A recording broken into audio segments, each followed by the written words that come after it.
Shalom bien-aimés dans le Seigneur, grande est notre joie de nous retrouver au pied du grand roi pour notre méditation quotidienne. Nous sommes le vendredi 18 mars 2025 et nous vous saluons au nom de notre Seigneur et Sauveur Jésus-Christ.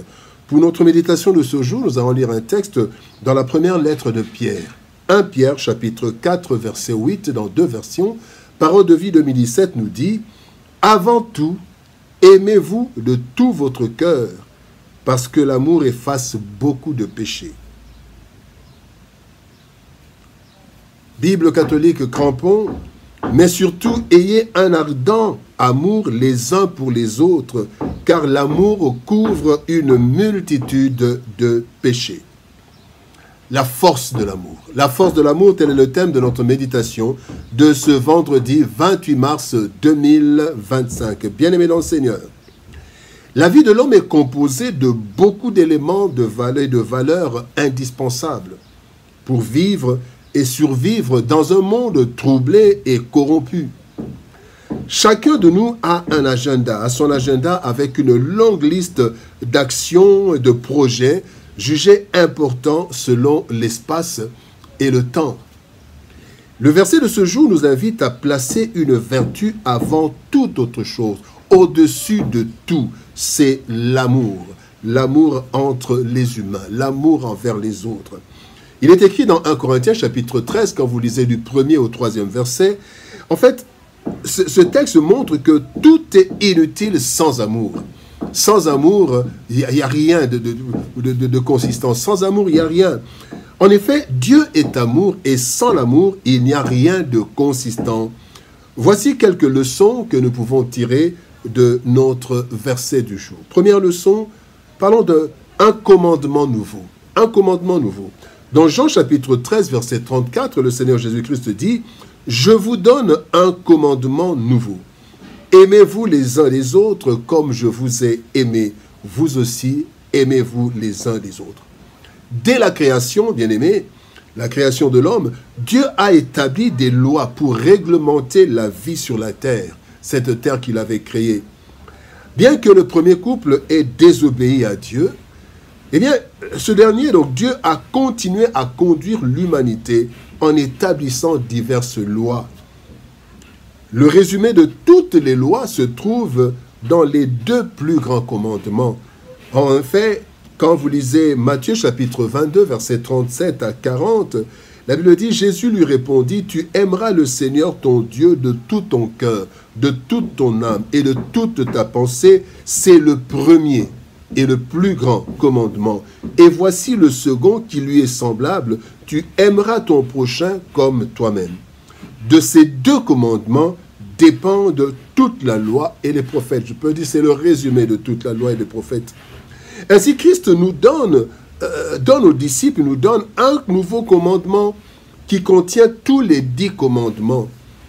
C'est nous aimer les uns les autres selon son modèle. Quel est le modèle de l'amour de Christ? 3 choses. L'amour de Christ, l'amour que Dieu veut voir en nous, c'est un amour non basé sur des faits et des actes, mais sur la bonté. Romains chapitre 5, verset 8 nous dit « Mais Dieu prouve son amour envers nous en ce que lorsque nous étions encore pécheurs, Christ est mort pour nous. » Donc Dieu ne nous a pas aimés à cause de nos faits, mais à cause de sa bonté, de son amour. Deuxième élément, selon le modèle de Christ, c'est que notre amour ne doit pas attendre l'amour de l'autre, mais nous devons être le premier. 1 Jean 4, 19 nous dit « Il nous a aimés le premier. » Nous aussi aimons les premiers. Troisième modèle d'amour de Christ, troisième élément, c'est un amour sans acception de personne. Matthieu 5, 46 nous dit « Si vous aimez ceux qui vous aiment, quelle récompense méritez-vous? Les publicains aussi n'agissent-ils pas de même? Les non-chrétiens, les païens, même les assassins n'agissent-ils pas de même ?» La deuxième leçon, bien-aimés, parlons d'une force indispensable. Une force indispensable.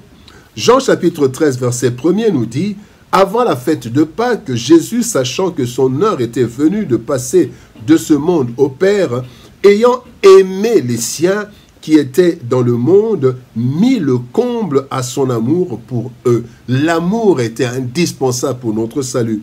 Bien-aimés, loin d'être une faiblesse, comme plusieurs le croient, L'amour est une force indispensable. C'est cet amour puissant qui, a permis à Dieu de nous supporter malgré tout.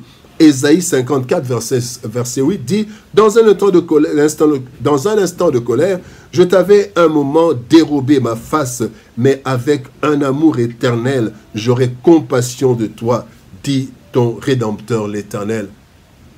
Bien-aimé, cet amour puissant, indispensable, a fait prendre à Dieu la décision d'envoyer son Fils pour notre salut. Jean 3,16. Dieu a tant aimé le monde qu'il a envoyé, qu'il a donné son Fils unique, Jésus-Christ. Bien-aimé, c'est la force de l'amour pour son Père. C'est par la force de l'amour pour son Père et pour l'humanité que Jésus-Christ a supporté la souffrance de l'humiliation. Il a supporté le supplice de la croix. Jean 12, 27 nous dit, c'est Christ qui parle, « Maintenant mon âme est troublée. Et que dirais-je? Père, délivre-moi de cette heure. Mais c'est pour cela que je suis venu jusqu'à cette heure. » L'amour pour son Père l'a conduit à l'obéissance suprême et l'amour pour l'humanité. Et le troisième point, bien-aimés, parlons d'un besoin, un besoin pressant. L'amour est un besoin pressant. Matthieu 24, 12 nous dit, « Le mal se répandra à tel point que l'amour d'un grand nombre de personnes se refroidira. » C'est ce que nous vivons, bien-aimés. Le manque d'amour est en train de détruire l'humanité, à petit et même à grand feu. C'est ainsi que Christ nous a donné la mission d'être le sel de la terre. Matthieu 5, 13 dit, « Vous êtes le sel de la terre. » Donc, gardez cette terre de la détérioration. L'une des plaies de ce monde, bien-aimé, c'est le refus de pardonner, le désir de se venger ou de n'aimer que ceux qui sont bons à notre goût.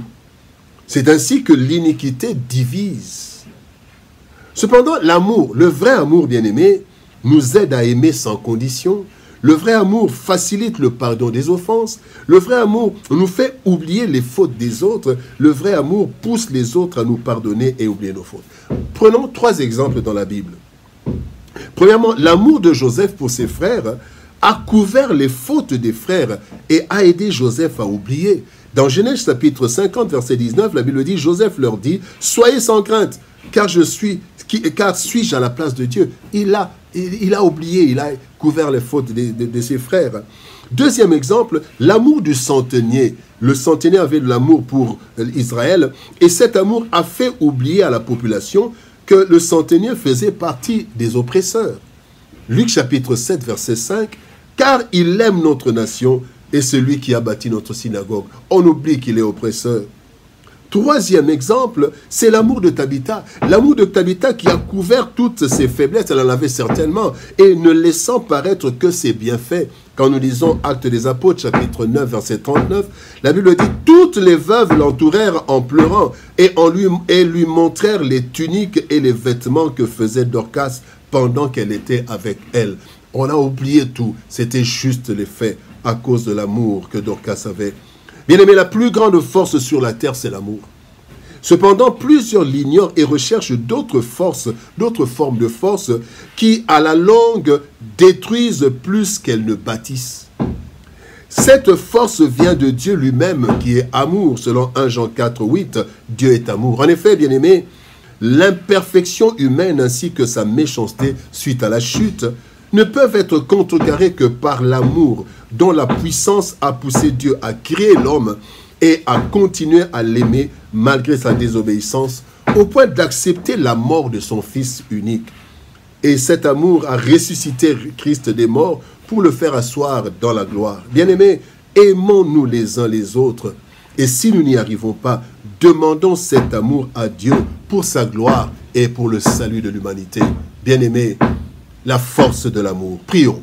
Père de gloire, nous te bénissons et te rendons grâce pour ton amour et ta bonté. Merci pour cette force, l'amour qui est une force indispensable, une force pressante, cette force qui t'a permis de nous aimer tels que nous sommes, cette force qui a permis à Christ d'accepter de mourir à la croix à notre place, cette force qui nous aidera à aimer et à oublier ce que les autres nous font et qui nous aidera aussi les autres à oublier ce que nous faisons à cause de l'amour. Seigneur, aide-nous. Remplis nos cœurs d'amour dans ce monde qui se détruit et que nous puissions être le sel de la terre à travers l'amour qui est en nous. Bénis ta parole et bénis ton peuple. Au nom de Jésus-Christ, nous avons ainsi prié, Père. Amen. Bien-aimés dans le Seigneur, que Dieu nous bénisse. Shalom, au revoir. Et par la grâce de Dieu, nous nous retrouvons demain pour une autre méditation au pied du grand roi. Shalom, au revoir et par la grâce de Dieu, à demain.